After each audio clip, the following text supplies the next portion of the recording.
sobre los proyectos inmobiliarios que la iniciativa privada está impulsando en lo que es Yucatán y Quintana Roo.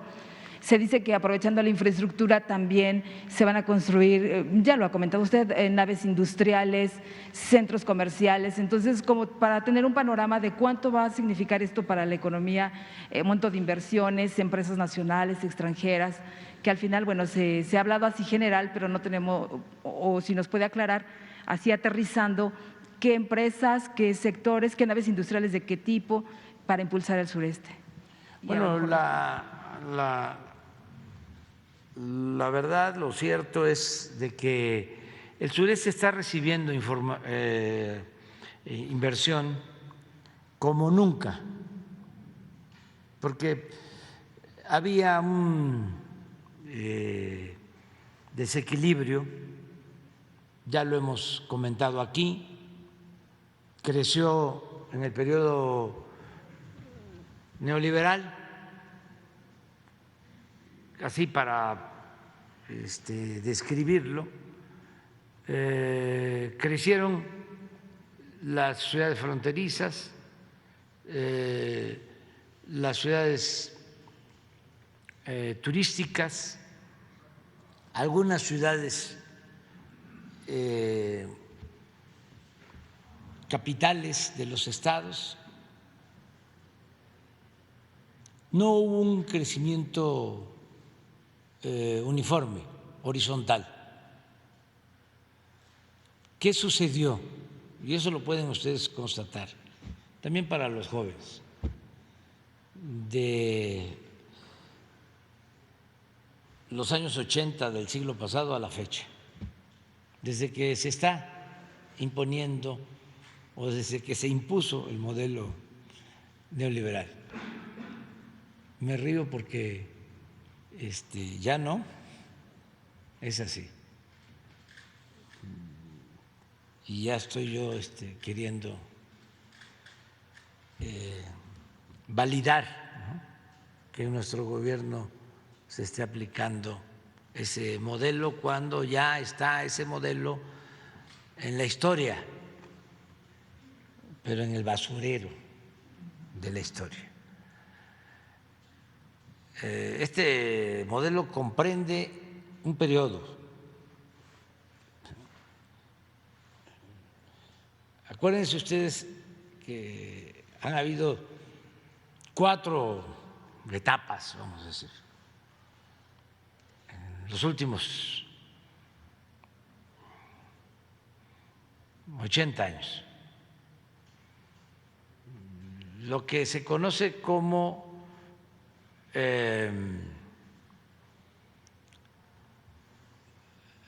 el modelo del desarrollo compartido. Bueno, primero, el modelo que se aplica desde los años 40 hasta los 70, que tiene mucho que ver con 2 sexenios, el de el presidente López Mateos y el presidente Díaz Ordaz.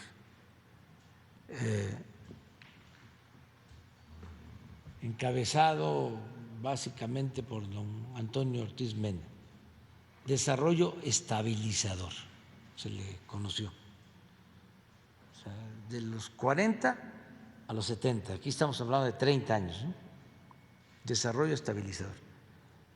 Ese es el modelo económico que mejor ha funcionado en cuanto a crecimiento,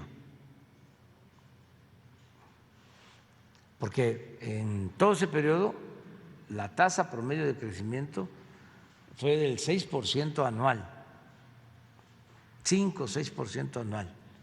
Pero además, en estos 2 sexenios a los que hice referencia, con López Mateos y con Díaz Ordaz, siendo secretario de Hacienda Ortiz Mena, se logró ese crecimiento económico sin devaluación y sin inflación. Claro, ahí La Falla, desde luego, fue exitoso. Se llegó a hablar del milagro mexicano.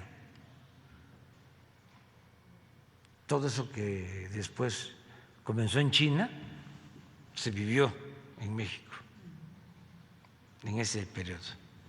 La Falla, como siempre, el problema endémico, la desigualdad. No tanto como en el periodo neoliberal, pero vamos para allá. De Echeverría López Portillo se le conoció como desarrollo compartido. También hubo crecimiento, en promedio de un poco más del 3% anual, pero con devaluación, inflación y endeudamiento. Pero también hay que decir que el periodo de desarrollo estabilizador no se endeudó el país. Luego empieza el periodo neoliberal, que es 36 años, muy poco crecimiento, en general 2%, per cápita cero, es decir, si se descuenta el crecimiento poblacional, 36 años sin crecimiento económico. Muchísima concentración de capital en pocas manos, la peor desigualdad que ha habido en la historia y el peor saqueo, sin duda, de toda la historia de México.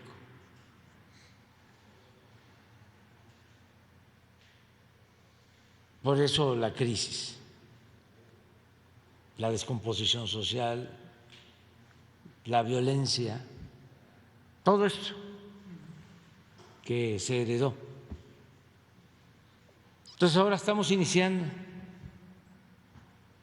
la cuarta transformación de la vida pública. Es economía moral, es darle preferencia a los pobres, es impulsar actividades productivas, crear empleos, buscar la autosuficiencia en alimentos, en energéticos, recuperar el papel de las instituciones públicas que se había desechado por las privatizaciones, rescatar a Pemex, rescatar a la Comisión Federal de Electricidad, rescatar a la educación pública, rescatar a la salud pública. En eso estamos, pues, y eso es lo que vamos a seguir haciendo. Pero vamos bien y a pesar de la pandemia y de la crisis precipitada por la pandemia y por la guerra de Ucrania, vamos avanzando.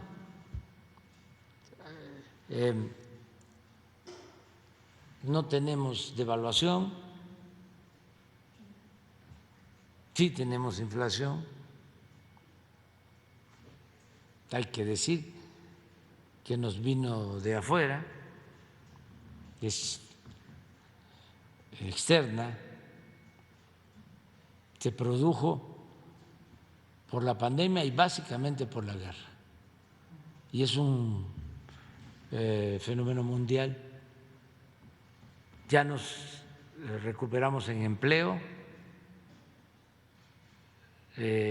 ya nos estamos recuperando en cuanto a crecimiento económico, Yo estoy seguro, y en su momento lo vamos a aprobar, de que hay una mejor distribución del ingreso y por eso, aunque se nos cayó el crecimiento económico por la pandemia y por la crisis mundial, hay más igualdad en el país. En la última encuesta sobre ingresos de hogares, los más pobres aumentaron sus ingresos. Y esto se debe a 3 factores, 4, que tienen que ver con nuestro modelo. Los programas de bienestar, los aumentos al salario, el incremento en el reparto de utilidades y el aumento de las remesas. Todo eso nos ha permitido que abajo no se esté afectando tanto a la gente. Desde luego esto no significa de que ya salimos, no, vamos a seguir trabajando abajo. Fue importantísimo descubrirles el truco a estos corruptos. Pero imagínense la forma tan ramplona y vil en que engañaban.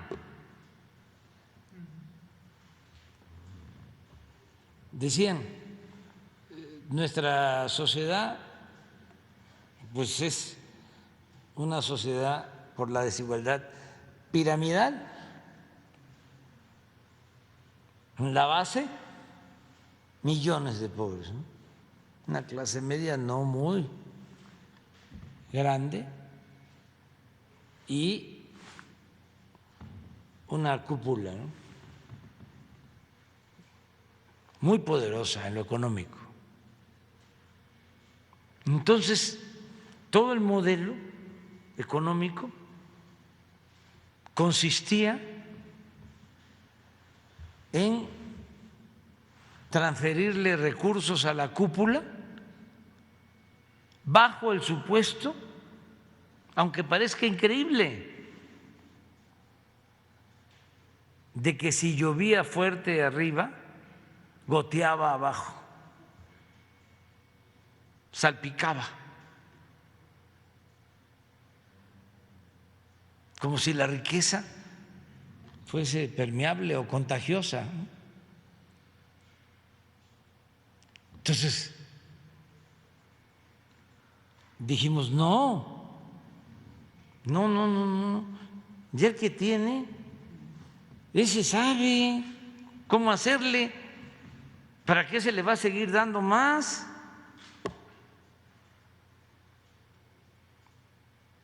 Hay que